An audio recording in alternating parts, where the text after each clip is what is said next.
ketika Pak Jokowi mencetuskan ide akan memindahkan ibu kota, saya 1000% dukung. Kenapa? Jakarta ini sebagai sebuah ibu kota, sebagai sebuah kota, bebannya sudah terlalu berat. Agak sedikit sedih karena IKN ini dijadikan isu politik. Karena menurut Kantor presiden itu adalah kantor gubernur jenderal Belanda, ya kan? Dan kantor Dirut POC, begitu ya. Kantor DPR kita ini kantor Konefu, bukan kantor parlemen. IKN sekarang tanahnya luas, ini kita bisa merancang saat.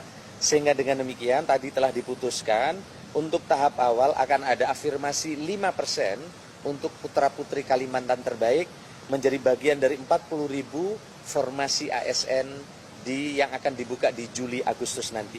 Berarti akan ada 2.000 putra-putri Kalimantan terbaik yang nanti akan diberi ruang afirmasi untuk di formasi CPNS fresh graduate di IKN.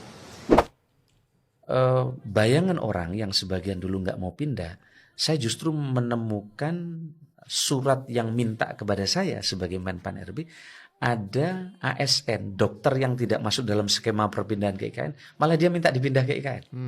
Oh iya, Pak. Selamat datang di Perspektif. Mari kita berkumpul dan ngobrolin tentang politik Indonesia. Saya mau bertukar perspektif dan sudut pandang, juga komentar teman-teman akan fenomena-fenomena, kabar-kabar terbaru dari perpolitikan dalam negeri. Sekarang yang pertama saya ingin ngebahas tentang Joko Widodo yang mengajak banyak sekali influencer macam Raffi Ahmad, Atta Halilintar, dan beberapa influencer lainnya mengunjungi IKN kemarin begitu. Nah, ini bagi para haters dapat bahan ya. Ini gimana nih, pasti ngajakin influencer dananya besar nih. Ini kenapa APBN dipakai buat ngajakin orang-orang untuk sekedar main-main ke IKN dan seterusnya dan seterusnya. Saran saya ya, tahan diri dulu. Jangan-jangan ini ceritanya kayak bansos kemarin, presiden menggunakan dana operasional presiden untuk acara seperti ini. Kan jadi malu sendiri. Nggak tahu ya. Presiden Jokowi mengajak influencer untuk meninjau proses pembangunan jalan tol IKN dengan menggunakan sepeda motor di Penajem Pasar Utara 28 Juli 2024. Apa ya alasannya Jokowi jajal tol IKN bareng influencer? Jokowi beralasan kondisi jalan tol dapat lebih dirasakan apabila menggunakan sepeda motor. Ya, tadi mencoba jalan itu paling gampang kalau kita naik sepeda motor. Ada gini sedikit aja akan terasa. Dan tadi saya mengajak beliau-beliau ini semuanya naik motor, merasakan jalan tol menuju IKN. Jokowi juga bilang udah memerintahkan Menteri PUPR yang juga PLT Kepala Otorita IKN Basuki Hadi Mulyono untuk segera menyelesaikan pembangunan jalan tol tersebut. Nggak cuma bareng influencer, Jokowi juga menjajal tol IKN bareng beberapa menteri. Bagaimana nih menurut Anda tentang Jokowi yang jajal tol IKN bareng influencer? Bagikan pendapat Anda di kolom komentar ya. Kalau menurut saya sih, terlepas dari tudingan macam-macam soal ini pasti anggarannya besar, pakai duit negara dan seterusnya, ini kalau menurut saya ini adalah komunikasi politik yang cerdas. Karena seperti dibahas beberapa hari yang lalu ketika banyak sekali elit politik yang berseberangan dengan Joko Widodo atau mengkritik habis-habisan, justru kepercayaan masyarakat kepada Jokowi itu di angka 75% lebih. Jadi yang atas itu ribut, masyarakat di bawah itu tetap tentram gitu. Ini mungkin gara-gara teknik komunikasi politik dari Joko Widodo itu langsung ke masyarakat, tidak memuaskan para elit politik, tapi memuaskan rakyat begitu. Jadi Jokowi pengen mengabarkan kepada para masyarakat gitu ya, bangsa Indonesia seluruhnya bahwa IKN progres pembangunannya. Jadi beliau mengajak para influencer ini untuk menjajal sendiri dan memberikan reviewnya.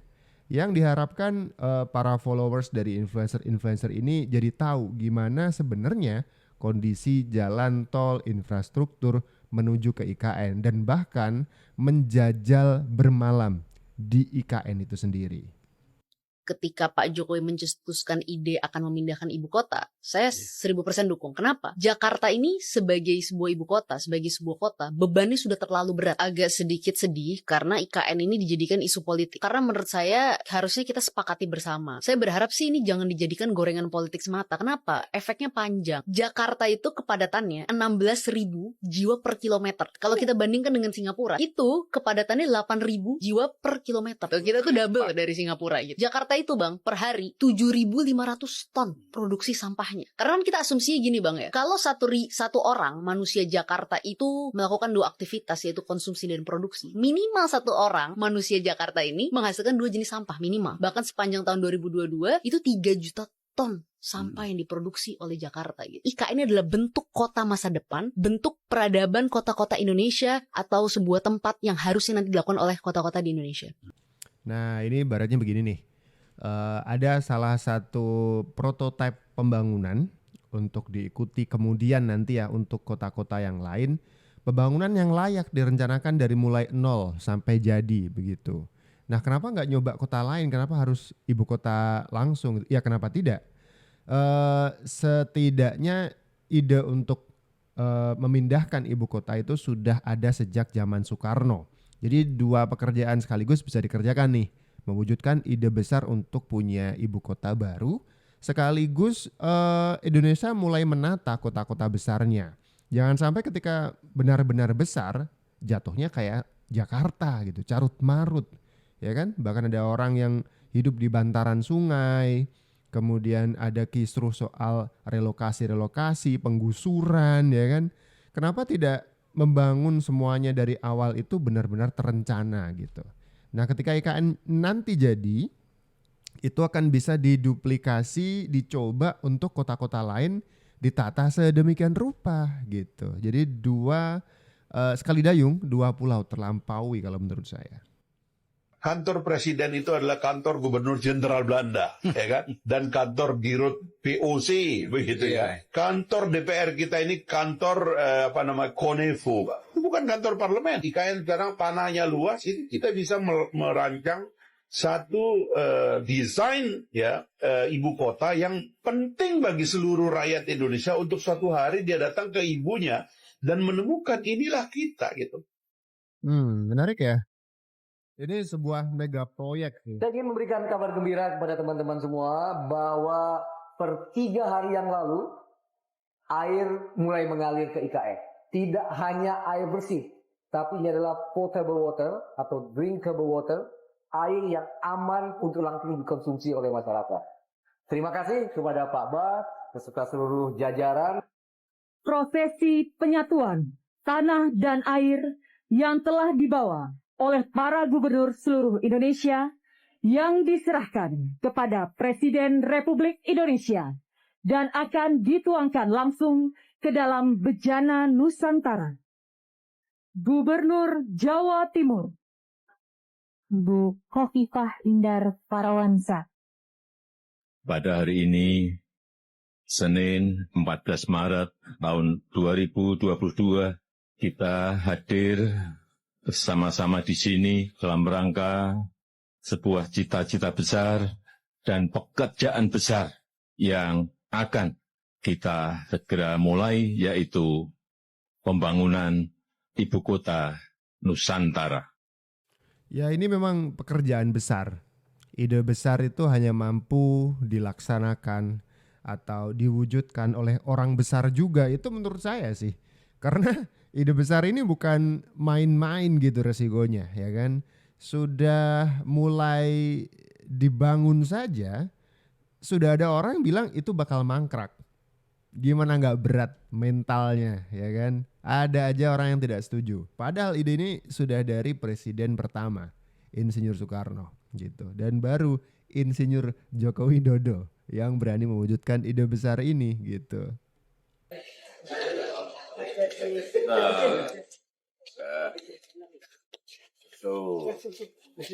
Bekerja semua.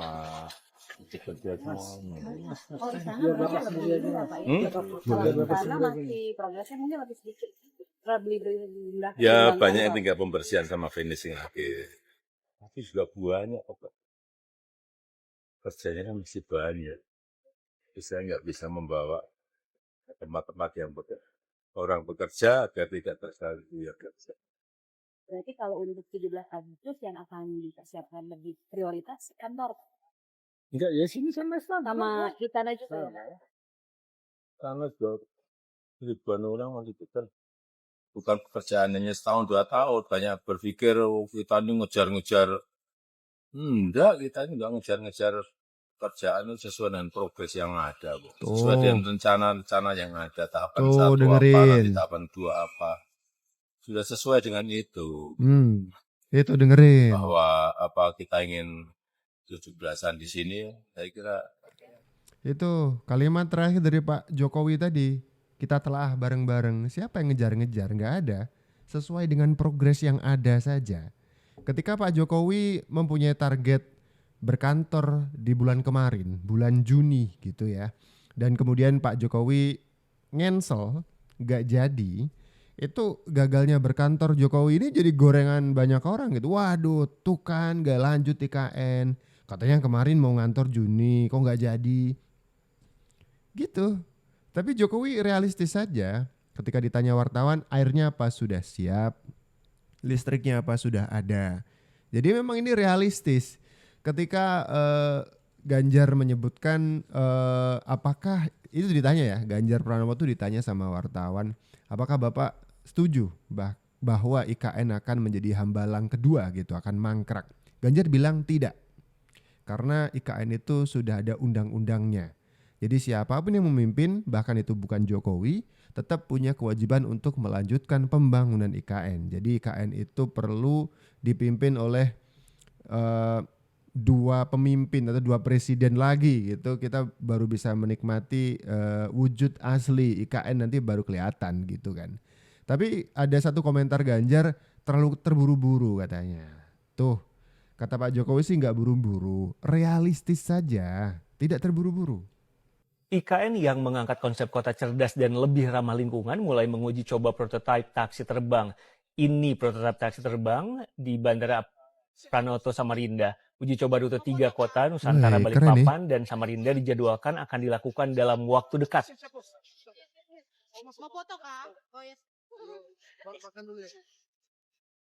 Oke, ini menarik ya.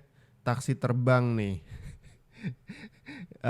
Ya futuristik gitu idenya Jokowi itu, mulai dari melarang mobil listrik beroperasi di kawasan IKN demi menjaga kualitas udaranya tentu saja ya, dan juga biar lebih ramah lingkungan. Karena ke depan isu lingkungan akan jadi isu utama tentu saja bagi dunia gitu ya, dan Indonesia sudah mulai care dan aware soal ini. Jadi mulai dari sekarang ide-idenya tuh sudah eco-friendly gitu, ramah lingkungan. Ada taksi terbang, kemudian mobil-mobil dan kendaraan daratnya sudah sebagian besar listrik, tenaga ininya gitu ya, tenaga penggeraknya. Kemudian juga ada beberapa ide lain yang membuat IKN ini sangat ramah dengan lingkungan. Kemarin ada isu ini, IKN itu dibangun di atas hutan tropis gitu, wah merusak alam. Nah ini kebantah nih. Jadi sebenarnya IKN ini didirikan di atas hutan produksi. Sebuah hutan yang tumbuhannya, pohon-pohonnya itu akan ditebang dan dipanen setiap 5 tahun sekali gitu. Dan CPNS khusus IKN tahun 2024.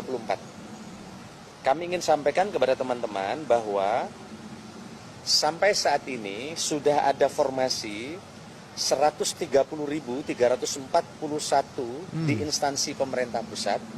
Di dalamnya nanti akan ada 600 formasi untuk OIKM. Kemudian 40.021 ini formasi kementerian lembaga yang akan ada di IKN. Nah, berkali-kali saya sampaikan pemerintah akan memberikan afirmasi di formasi 40.000 ini yang akan ditempatkan di IKN, karena nanti yang akan dilakukan proses seleksinya amat sangat ketat dengan sistem CAT, jadi tidak ada satupun yang bisa membantu. Dan di sistem ini ketika mengerjakan soal, keluarganya bisa lihat. Namun demikian, pemerintah pusat, tadi Bapak Presiden telah memutuskan akan memberi afirmasi untuk putra-putri Kalimantan.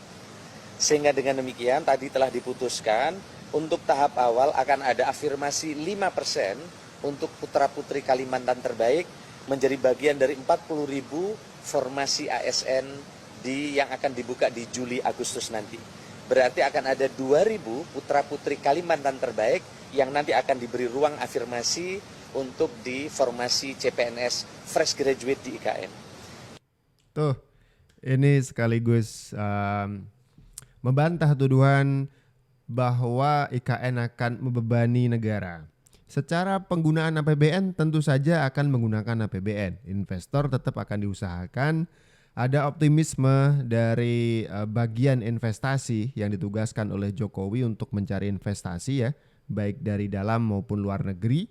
Tapi yang jelas IKN juga sisi baiknya itu menyerap tenaga kerja. Mulai dari pembangunan, ada berapa ribu orang terlibat dalam pembangunan ini.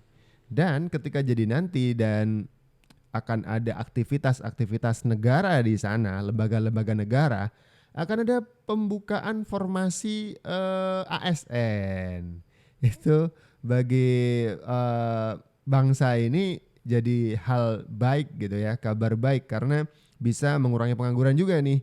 Ada 40.000 formasi ASN dan ada ratusan formasi OIKN. Jadi bagian dari otorita IKN-nya. Di mana 2000 formasi atau 2000 posisi itu dikhususkan untuk putra-putri terbaik Kalimantan. Kabar baik ya. Bayangan orang yang sebagian dulu nggak mau pindah, saya justru menemukan surat yang minta kepada saya sebagai Menpan RB, ada ASN, dokter yang tidak masuk dalam skema perpindahan ke IKN, malah dia minta dipindah ke IKN.